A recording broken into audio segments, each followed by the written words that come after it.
Okay, now let's turn away from the Krebs article itself and see if we can apply these ideas to another set of pieces. Let's look at Haydn. These are all from an article by Graves, who looks at metrical dissonance in Haydn's music. This is the Symphonia number 65. This is the minuet, the minuetto. I hope you'll listen to this example. I'll mark these things in the score, and I hope you can see them. But then I hope you experience them. That's the important thing. Now you'll hear at the end of the system some dissonance kick in. It's all based on a motive that we've heard earlier. It starts here. This little motive, quarter, eighth, eighth, quarter. Dum ba ba bum, dum, dum ba ba bum. That idea. See how you have another similar start there and there? So here we've got a pattern that lines up with the bar lines, but pretty soon it won't. Starting here, you'll see we've got a pattern. Okay, good, good, good. Oh, wait, but then the next turn starts here, so he's added an extra note.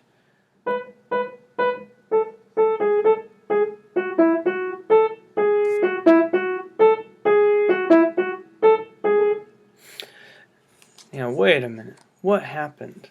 Here the motive lined up with the bar line. The next one happens just where you'd expect it to happen. But look, this one happens late. Crazy. He's expanded the pattern. Now he's not grouping the quarters in threes. He's grouping them in fours. Let's show that in the way Krebs does. So he'll write right where the pattern, the thing that's repeated, or the event, he'll mark the event right at the beginning, and he'll label it with the number, in this case 3, because we're going to count quarters. He's going to take the pulse. Now, you know what? For the pulse level, he would probably use the 8s, because those are the fastest moving part. I just wrote a 3, so I'm going to go with quarters. I'm going to measure in quarters here. Okay, so the next one starts here, and it goes on 3, but this one got stretched. It goes on for 4, and then again. That's where you really feel it, though, where he stretches right into this bar line, across that bar line. 1, 2, 3, 4 quarters. 1, 2, 3, 4, and then 1, 2, 3. Now he's back in line. That squiggle there is keeping me from writing it right where I want to, but now we're lined up with the bars again, and they're happening on the downbeat, 3 quarters grouped. So what's going on here? We have two pairs of terms that we want to apply. We want to know whether it's direct or indirect. We want to know if it's a matter of grouping or displacement. What kind of dissonance are we dealing with here? Okay, now if I change numbers, what's going on? It's in succession. Also notice that they're different numbers, 3 and 4. Okay, so what's that tell me? I had a metrical state established over here. It's all consonant. Dissonance comes over here. Now, is there anything to keep my sense of 3s alive? Anything in the music that keeps it going? Or is it purely in my head that I feel the conflict? It's just me. Is my sense of 3s projected off into the future that collide with the 4s? Nothing in the music. Okay, so this is indirect dissonance, and it's a matter of how you group the quarters, first in 3s and then in 4s. So because of that, we're going to say that it is grouping dissonance. This is indirect grouping dissonance. There, we've got it all. We've picked from both sets of terms. Let's look at another one now.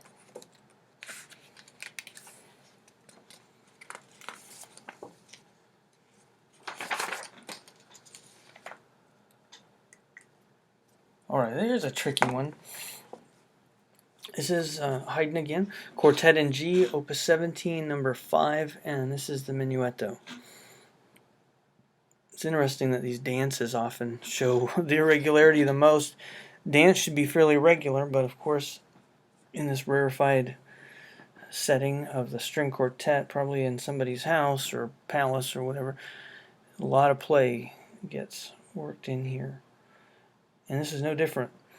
I hope you'll listen through and tell me where you can find that dissonance, because the most prominent is in this area, so that's where I'm going to focus. This is the third system down, toward the end of that system.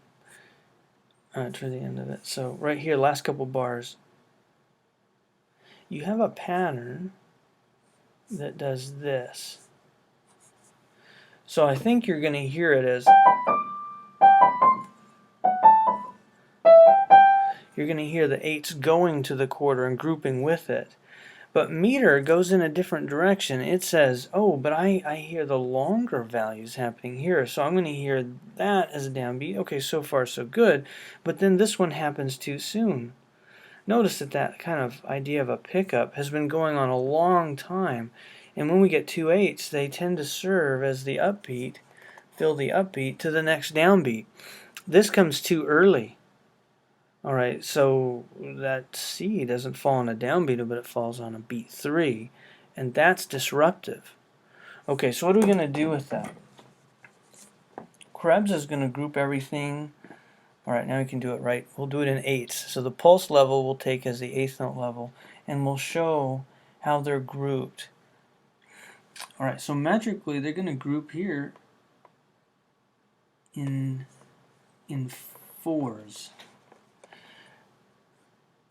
I'm going to go to the next quarter note, C, and write another 4 there, and a 4 here. And, well, then it's back where it should be, but before, let's see, we would expect, well, it's hard to show exactly, there's no similar event over here except fairly spread out. All right, so here's a good place to see where we get the pattern, the normal pattern established. The primary meter, the notated meter articulated, we get 6 eighths, and then see this here, starting here, so 6 eighths again before the next event. All right, see how the pickups lead you to there, and it's very much the same pattern here and there. That's the established pattern. It goes on without any contradiction until here. 6s change to 4s, and then they'll change back to 6s over here. Okay, talk to me. What's going on here? If we want to be consistent with our past one, we would have been counting in quarters, and we would have something very similar. 6 is changing to 4 is 3. Oh, it's very different, though. Because here we had 3s changing to 4s. In other words, they got longer. But here, things shrink. They get shorter. Okay, so if we were counting quarters, though, we'd see 3s go to 2s. And that helps us see how very different these two are. 3s go to 4s, or 3s go to 2s. That's counting in quarters again, okay? But talk to me about the kind of dissonance that we have going on in this case. We want to say, is it direct or indirect? Well, there is a... That's complicated, because look at the second violin part. It seems to be doing the same pattern, so we could hear 4 and 4, and then, oops, it gets back on track over here, but at least for a couple there, there's some displacement going on. Now, in that sense, not in this line here, but once we take into consideration the second violin part, we have some direct dissonance going on. Now, not that you shift and make these, or even those, your meter. You don't have to convert to it. But because of its regularity, there's the potential for moving with it in a regular way. It's not your meter. No, it's dissonant with the notated meter. That's important. But, okay, for this moment, this layer is creating 4 against 4, dissonant because of displacement. It's happening simultaneously, so Is it direct or indirect? It's direct. Okay, so this is direct displacement dissonance going on because of these two interacting. Let me write that here. Direct displacement. Man, this is driving me crazy. Displacement dissonance. But here, you better watch out. That always bleeds through. I'm going to be in trouble. This to here happens, the 6 changing to the 4. That happens in succession, so that is indirect.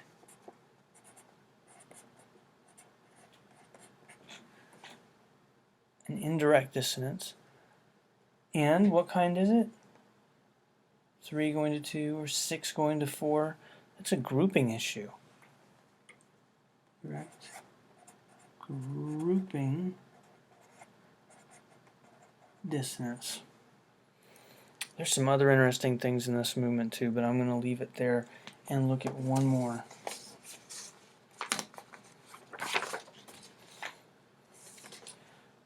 Okay, for our third Haydn example, we've got, as you can see, a string quartet, opus 64, number 5, D major. Okay, so it takes a while before anything irregular starts to pop up. The notated meter, cut time, or it'd be 2/2, is going on for quite some time. Alright, now down here, listen to it. Make sure you hear how disruptive this becomes. And my, does it just keep going. It is crazy.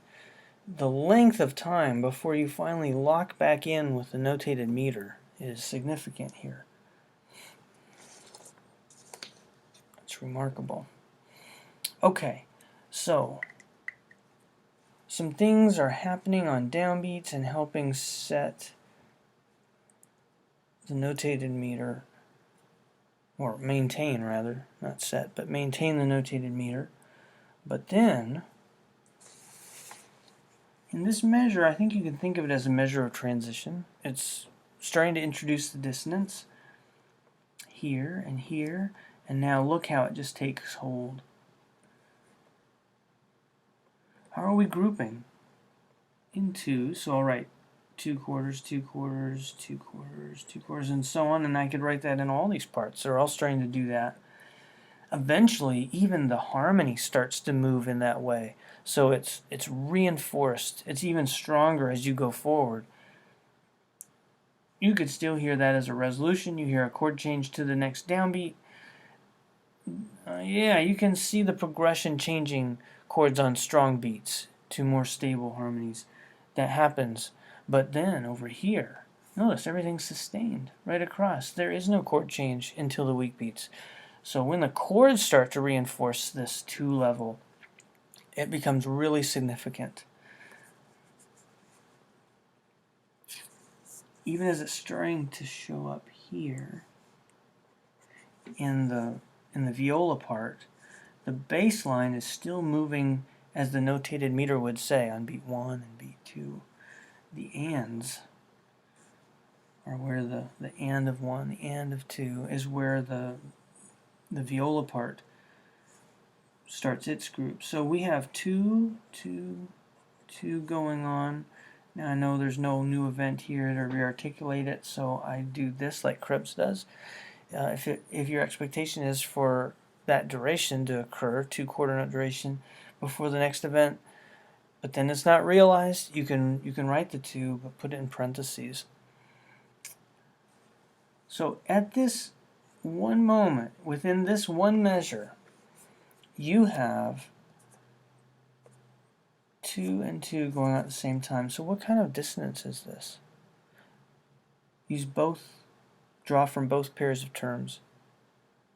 Is it direct or indirect? Well, for the moment right there, that's direct. That's directly articulating, simultaneously articulating both ways of grouping those quarters in 2s. All right, but they're both grouping them in pairs of quarters. So these are both two levels. The source of the dissonance then is not grouping, but yes, displacement. Okay, so this is direct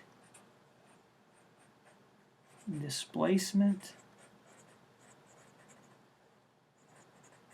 dissonance.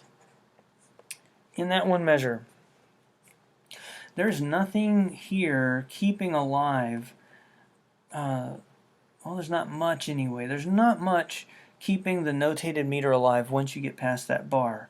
So at that point, what dissonance you experience is indirect,